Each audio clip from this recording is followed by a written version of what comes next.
Hola amigo, estamos hablando de redención total, sobre la totalidad de lo que Jesucristo compró para nosotros en el Calvario.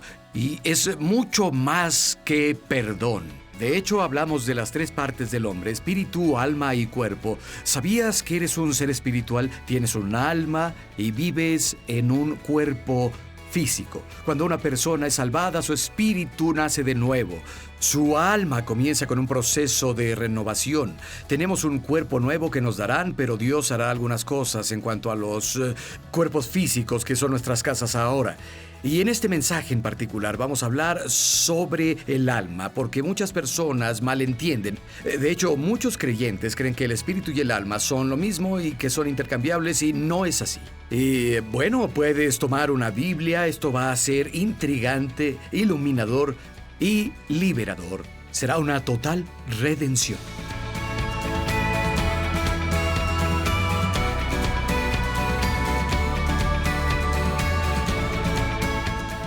Somos seres trinos, eres un ser espiritual, tienes un alma y vives en un cuerpo físico. Jesús dijo que Dios es un espíritu y quien lo adora debe adorarlo en espíritu y en verdad.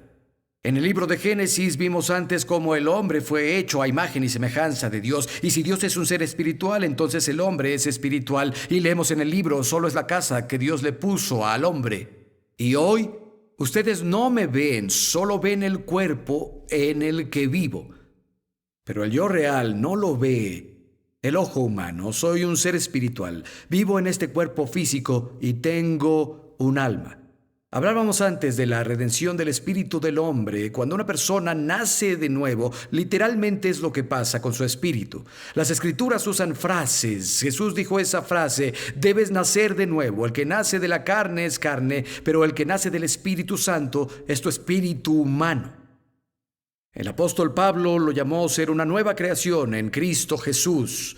También dijo que ser regenerado es algo que literalmente pasa en tu espíritu. Por el pecado somos cortados y separados de Dios. Sentimos que algo falta, intentamos llenarlo con todo en el mundo, pero somos hechos para conectarnos, para tener unión con Dios. Y eso solo pasa cuando tu espíritu nace de nuevo. Y la redención de Cristo hace eso para nosotros. Nos trae de vuelta a la unión con Dios. Después nos cambia desde adentro.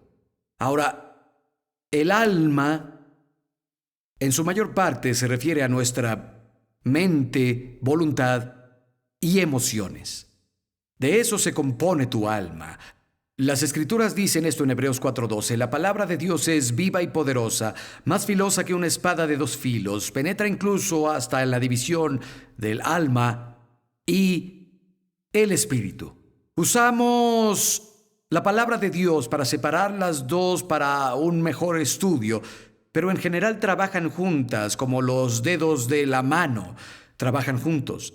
De hecho, muchas veces en las Escrituras la palabra alma se usa para describir el espíritu y el alma y el cuerpo, la totalidad de la persona, toda la persona. Varias veces la palabra que traducen como alma también es traducida como vida, donde se refiere a la vida de una persona. Y al solo estudiar la palabra de Dios, puedes discernir el contexto de si está hablando de mí como persona en general, un alma viviente, o específicamente habla de mi mente, mi voluntad y mis emociones. La palabra de Dios es el único que separa el espíritu y el alma.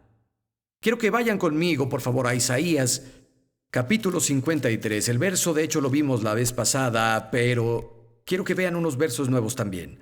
La transgresión de Adán, su rebelión contra Dios en el jardín, afectó a toda la raza humana. Y la transgresión de Adán, la subsecuente caída del hombre, de la gracia, nos afectó en las tres áreas: espíritu, alma y cuerpo. Y la redención de Cristo hizo algo radical por nosotros en estas tres áreas, también espíritu, alma y cuerpo. Y quiero hablarles hoy específicamente sobre la redención del alma. Isaías 53, verso 10, es un gran capítulo redentor del Antiguo Testamento. Habla sobre Cristo en su sacrificio en el verso 10. Pero el Señor quiso quebrantarlo y ponerlo a sufrir. y Él ofreció su alma en expiación por el pecado. Verá su descendencia y prolongará sus días y llevará a cabo la voluntad del Señor.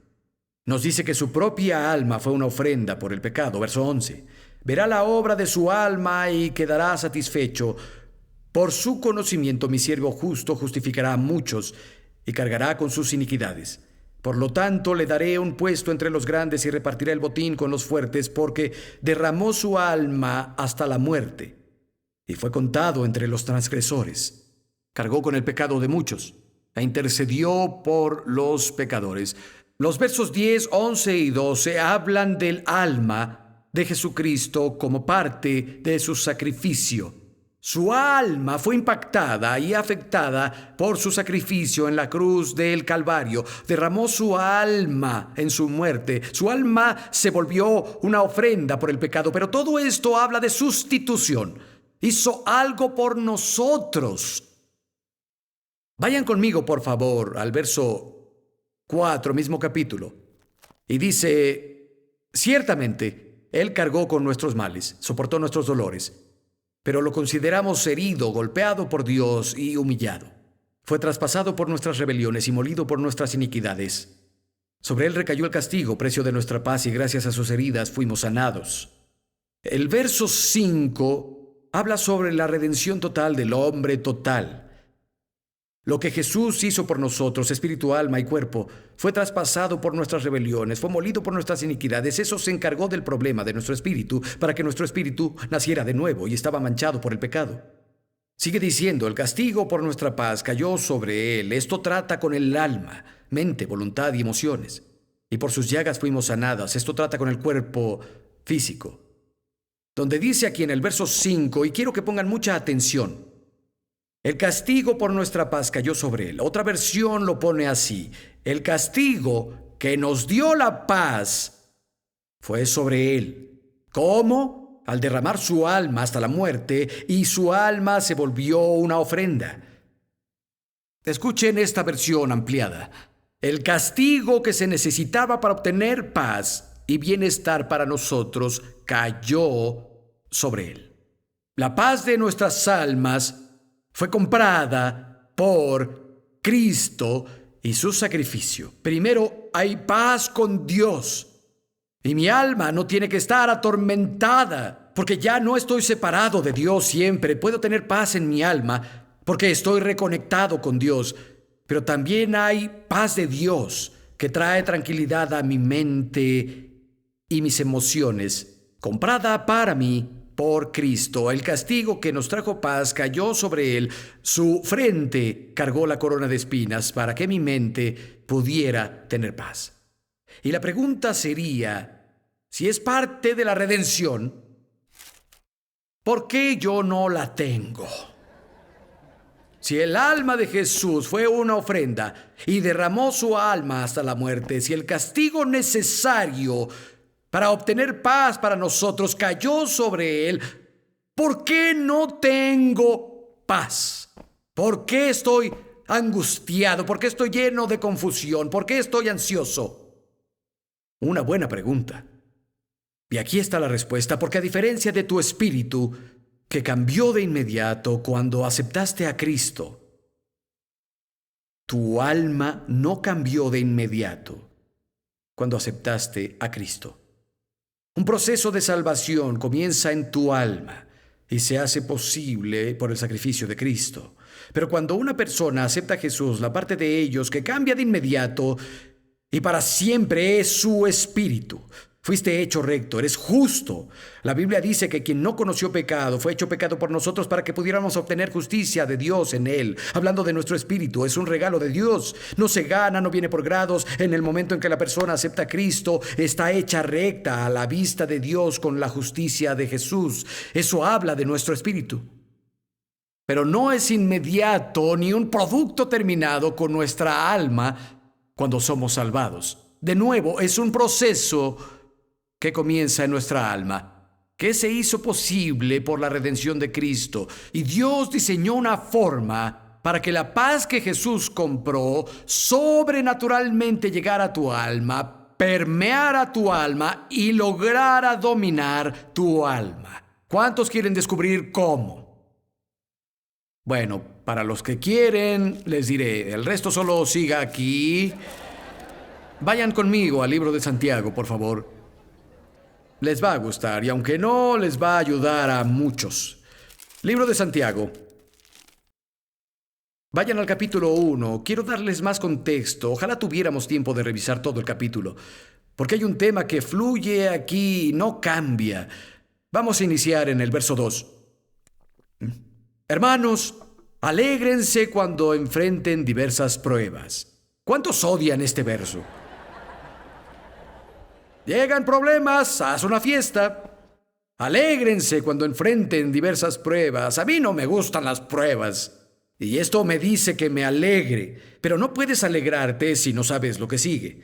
Sabiendo que la prueba de su fe produce paciencia, y la paciencia debe tener una obra perfecta para que sean perfectos e íntegros sin que les falte nada. Aquí queremos llegar a ser perfectos y completos sin que falte nada, pero estoy en una prueba ahora y me faltan finanzas, me falta salud, me falta una buena relación. ¿Qué hago? Encuentra una promesa y confía en Dios. Y aférrate a esa promesa y quédate firme en tu fe. Tengo que ejercer la paciencia y mi fe en Dios me llevará hasta el punto de volverme perfecto y completo y no faltará nada. Si no renuncio. Y no es tanto con mi fe como con un poco de fe y un gran Dios. Pero luego dice que la paciencia tenga una obra perfecta. Solo parafraseando, sencillo, no renuncies. Sigue confiando en Dios y llegarás al punto de ser perfecto y completo y no te faltará nada. Tal vez te falte salud, tal vez paz en tu mente es lo que te falte ahora, tal vez te faltan finanzas o lo que sea que pase. Continúa confiando en Dios. Puedes regocijarte en medio de las pruebas, sabiendo que Dios cumplirá su palabra. Pero sigamos. Verso 5. Si a alguno le falta sabiduría, pídasela a Dios y Él se la dará, pues Dios nos da a todos generosamente, sin menospreciar a nadie. Quiero parar ahí. En el contexto, habla de la persona que confía en Dios y diario escanea el horizonte y la promesa nunca parece venir. ¿Has estado así? Como, ¿por qué esto no pasa? Sabes, Dios, confío en ti. En general es que te falta sabiduría. La Biblia dice que la sabiduría es lo principal, no la fe. La sabiduría es. Y no ves el bosque por ver los árboles. Estás en medio de una prueba, no ves el cumplimiento de la promesa. Dios dice, oye, necesitas sabiduría, pídemela y te la daré. A veces el más pequeño ajuste se debe hacer. No encontrará falta en nosotros, Él te dará sabiduría abundante. El contexto es cuando estás en medio de un juicio. Voy a llegar a algo, así que quédense conmigo. Verso 6. Pero que pida con fe, pídanle sabiduría con fe, sin dudar, porque quien duda es como las olas llevadas de un lado al otro por el viento. Quien es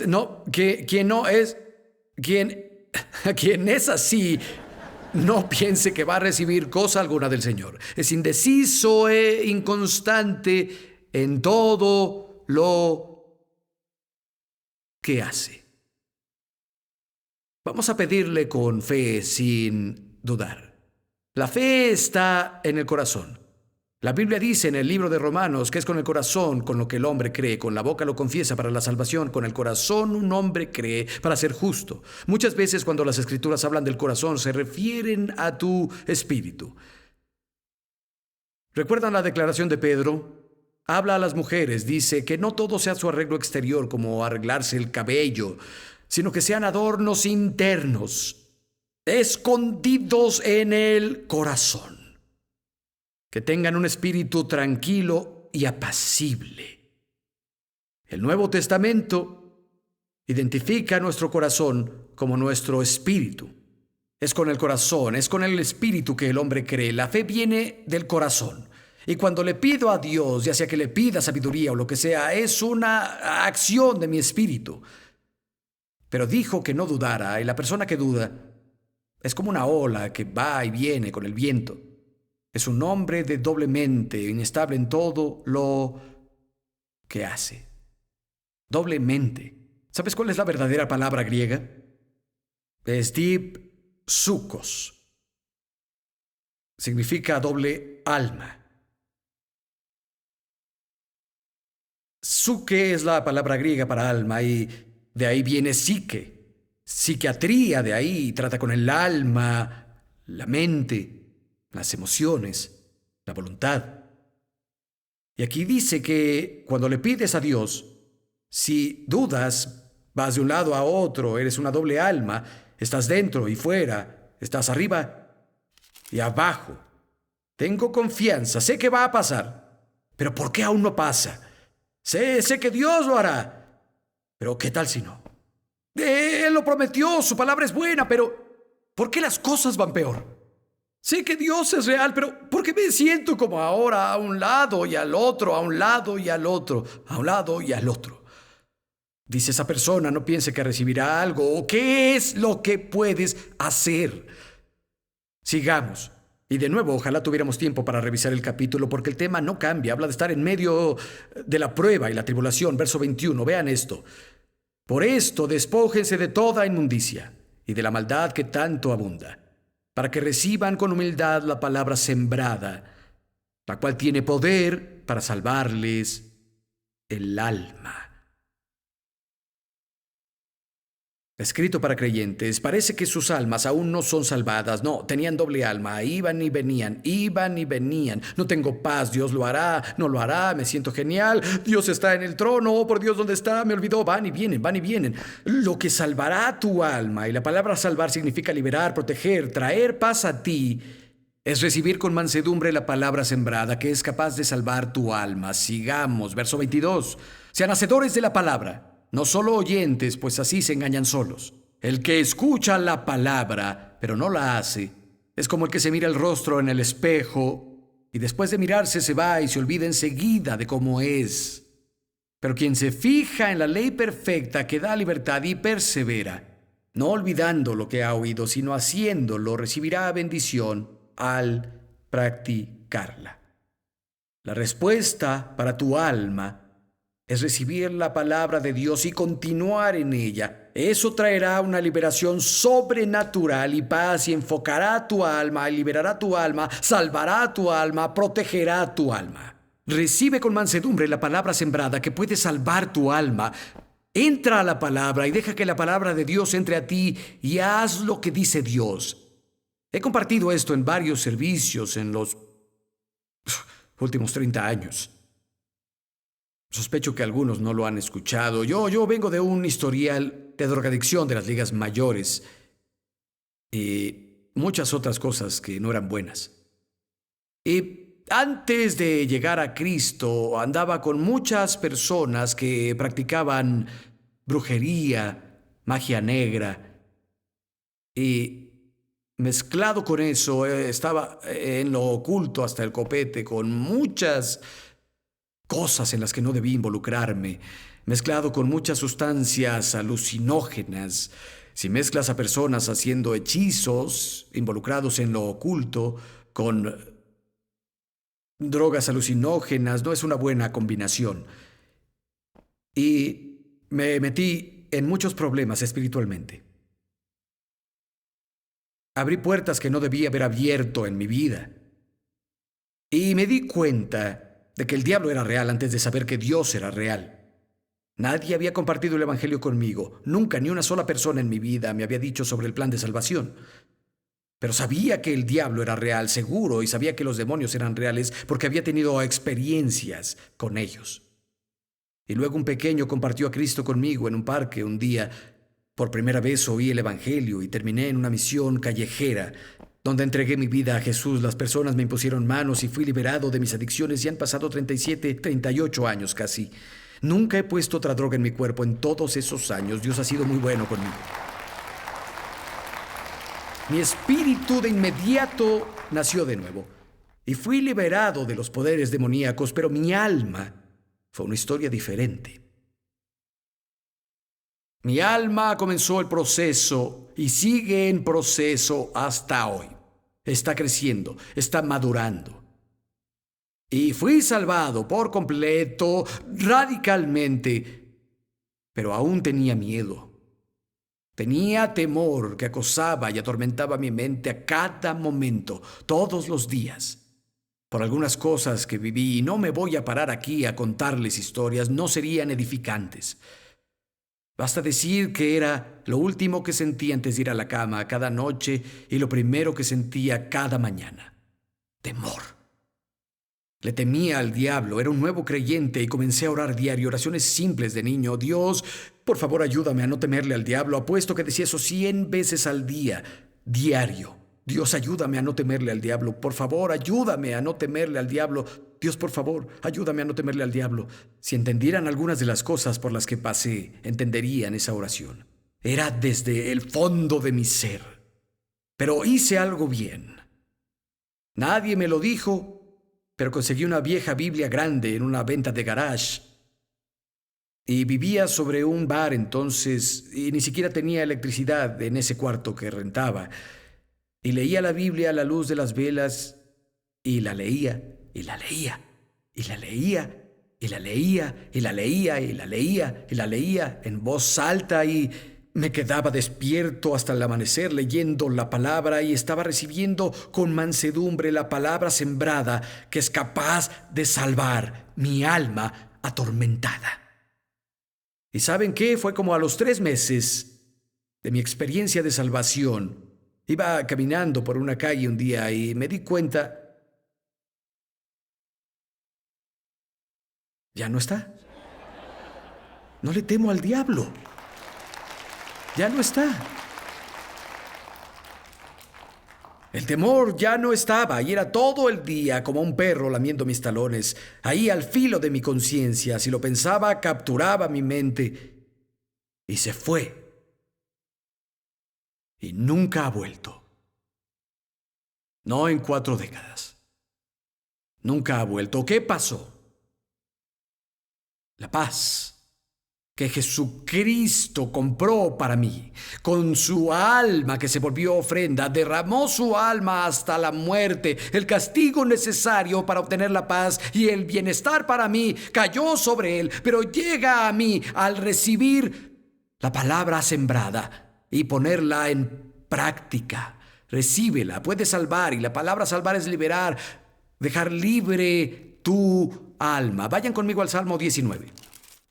Algunos solo me están viendo, entenderán si siguen poniendo atención.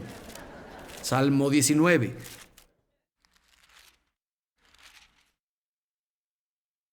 Verso 7.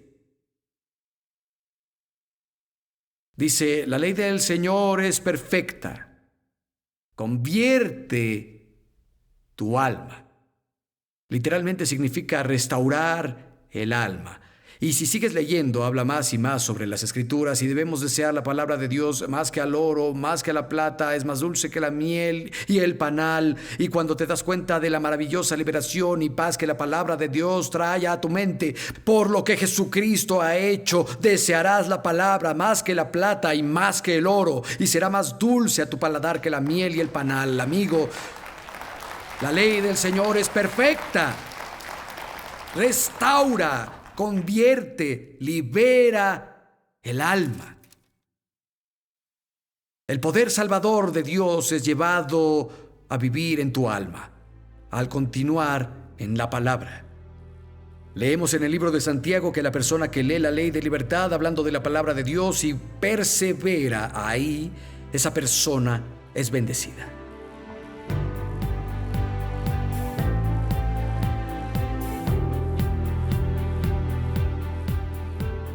Oye, es importante que estudies estas cosas, que entiendas la diferencia entre espíritu y alma y que entiendas el proceso que sucede en tu alma cuando aceptas a Cristo y cómo puedes cooperar con eso. ¿Sabías que la Biblia dice que no es bueno que el alma le falte conocimiento? Terminamos citando ese verso en el libro de los Salmos. La ley del Señor es perfecta, convierte y restaura el alma. Dios quiere trabajar en nuestras almas. El libro de Santiago habla sobre recibir la palabra sembrada con mansedumbre que es capaz de salvar nuestras almas.